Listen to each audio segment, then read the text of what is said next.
Alright guys, welcome to What If Piccolo Was the Main Character. Where we last left off, Piccolo fought Beerus and showed off his orange form, and Goku and Vegeta went off the train. Now, let's continue. We cut to Sorbet. Sorbet was trying to get Frieza back. The Frieza force was crumbling without their emperor. True, they still had an army and a few planets, but they were a shadow of their former selves. So, it was time for them to get him back, and just like in canon, they would bring back Frieza. But this time, they would say Piccolo defeated Majin Buu. Frieza was shocked. The Green Man did stand out to him, but he would have thought the Super Saiyans were the strongest. They told him everything that they knew, and that Piccolo unlocked some sort of weird orange form, but their camera was destroyed in the fight. Frieza then began to become intrigued about this Namekian. It seems like there really was something special about him. Anyway, his main focus is to get revenge on the Saiyans, but he'll remember that.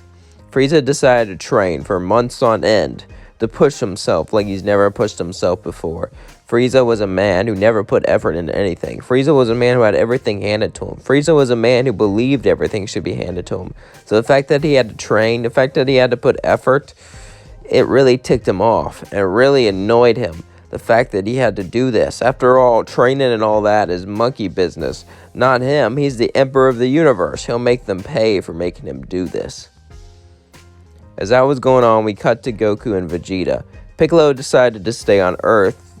As Goku and Vegeta were training, they began to push each other like they never did before.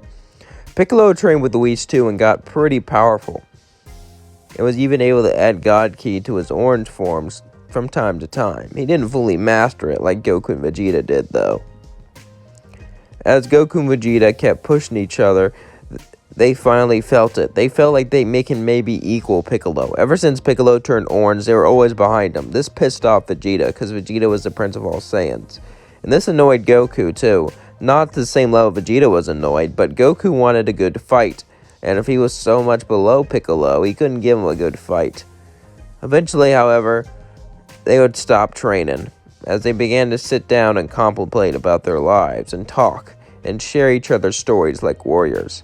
However, Vegeta could sense something was off, he just couldn't put his finger on it.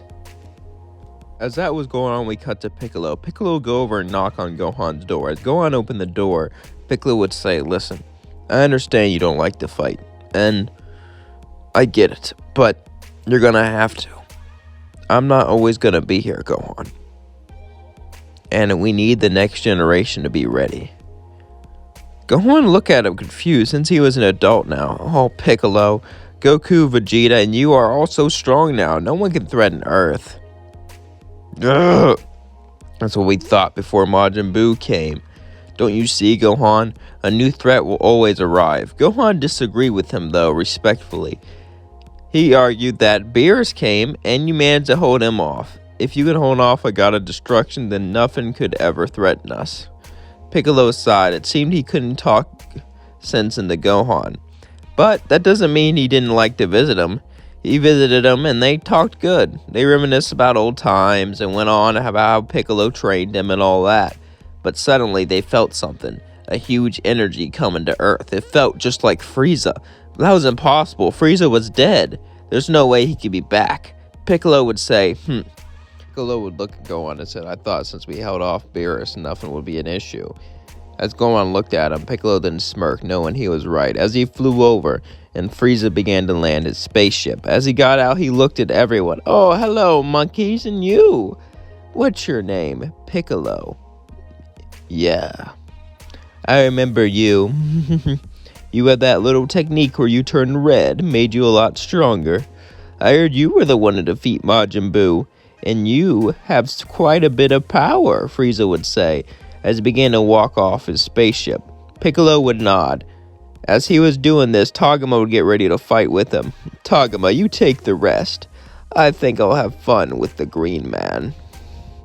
Frieza would then get up and say, "But first, last time I went form by form, you got me off guard. This time that will not happen." He goes straight into his final form as Piccolo turns yellow and he begins to battle Frieza. As they were fighting each other, Gohan would look at Togama and begin to battle him. Gohan and Togama were pretty even at first, but then Togama began to outclass him. Gohan couldn't believe this. He was being beat up by one of Frieza's henchmen. He couldn't let this happen. Gohan then began to get angrier and angrier, and as he got angrier, he got a rage boost. He was right. He let himself go. He let himself become weak. He should have been training like Piccolo told him. He charges and punches Tagoma to the ground, but then Tagoma sees words, and he says, "Change now?" Confused, that suddenly, Captain Ginyu takes Taguma's body, and he gets up and does amazing Captain Ginyu pose. Now, Gohan. Hey, you're that runt. I remember you. Gohan says, "Who are you? You're not Taguma." Then he explains himself, and he goes, "Captain Ginyu," as he starts to remember him. He then got a fighting stance, as Captain Ginyu did too. Last time I was in the Green Man's body, but this will suit me nicely. We cut to Goku and Vegeta. Goku and Vegeta felt this massive power on Earth. They felt the battle going on, so they began to watch from Whis' staff. Vegeta and Goku thought about stepping in, but this time, since Piccolo was a lot stronger, they decided just to watch, at least for now. I mean, they could pick up on the energy and go in eventually, but for now, they would just watch.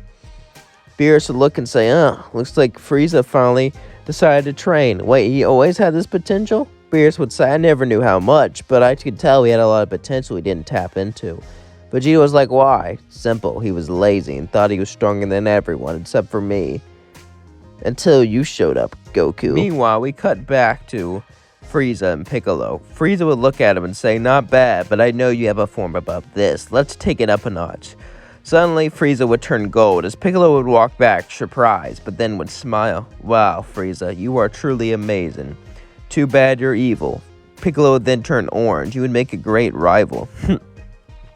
Shut up about your trivial rivalhood. I don't care about that. All I care about is getting revenge. Piccolo and then Frieza would then begin to fight with everything they had. As this was going on, that released enough energy for Goku and Vegeta to teleport in. But Goku and Vegeta would just watch, at least for now. As that was going on, Gohan and Tagoma were both battling each other, or should I say, the great Captain Ginyu. As Gohan would go Super Saiyan 3 to show off all of his power, Captain Ginyu walked back. As then he smiled and said, good job, I give up. What? Yeah, I mean, I could take your body, but last time I kept body switching, I ended up in a body of a toad, so I give up. This shocked Gohan, but then Captain Ginyu simply sat down. Come on, let's watch the fight, kid. Gohan would then smile as he watched it with him. He can tell that Captain Ginyu actually changed, well, somewhat. He wasn't perfectly good, but he realized he was on the losing side, so it was just time to watch. As Golden Frieza was fighting Orange Piccolo, at the start, they were both even. Piccolo was actually holding back so he could have a good fight with Frieza, since he's been training for a long time. However, as time went on, Frieza slowly started to lose his power more and more and more, until he fell to the floor and went out of his gold form. He would yell, what the hell happened? Piccolo would laugh and say, oh, Frieza, you didn't perfect the form, so you slowly ran out of stamina. That's a rookie mistake. As Frieza was defeated, he was going to blow up the planet. Captain Ginyu looked, and he knew Frieza. He knew this was his next course of action. He yelled, kill Frieza now! As Piccolo then launched a beam, killing him. Piccolo then walked up and say, oh, looks like one of his men defected. Thank you for catching that. He would have blew up the planet. He would say, you don't remember me, do you? I know you quite well, Piccolo. Piccolo would look at him and say, what are you talking about? As then he would do a pose. As then he would suddenly remember. Captain Ginyu. Yeah. What are you doing here? I don't know. Can't go back home. The rest of the Frieza soldiers would run and hide and, go on the spaceship and leave. With nothing to do, Captain Ginyu decided to stay on Earth and find his new path in the world. Goku and Vegeta would congratulate Piccolo, but Vegeta wanted to kill Tagoma. Or should I say Captain Ginyu. But Gohan would say no, he gave up and he even helped us. And Goku would say, come on, Vegeta, give him a chance. You used to be bad. Vegeta would sigh and say, fine, as Captain Ginyu got a chance. Everything seemed like it was going to be normal. Frieza died, Captain Ginyu got a chance, and, well, Piccolo saved the day again. But Gohan would remember this. Gohan would realize that he needed to train. He would need to get stronger. Gohan realized that he couldn't stay the way he was like now. And that's where I leave things off. Don't forget to like, comment, and subscribe. Let me know your theories down below. Don't forget to like share and do all that stuff so I get more views, because I just want to thank you all for 1,000 subscribers, and if we get enough watch time we can get monetized, so hopefully we'll be able to do that, and it's all thanks to you, so thank you all.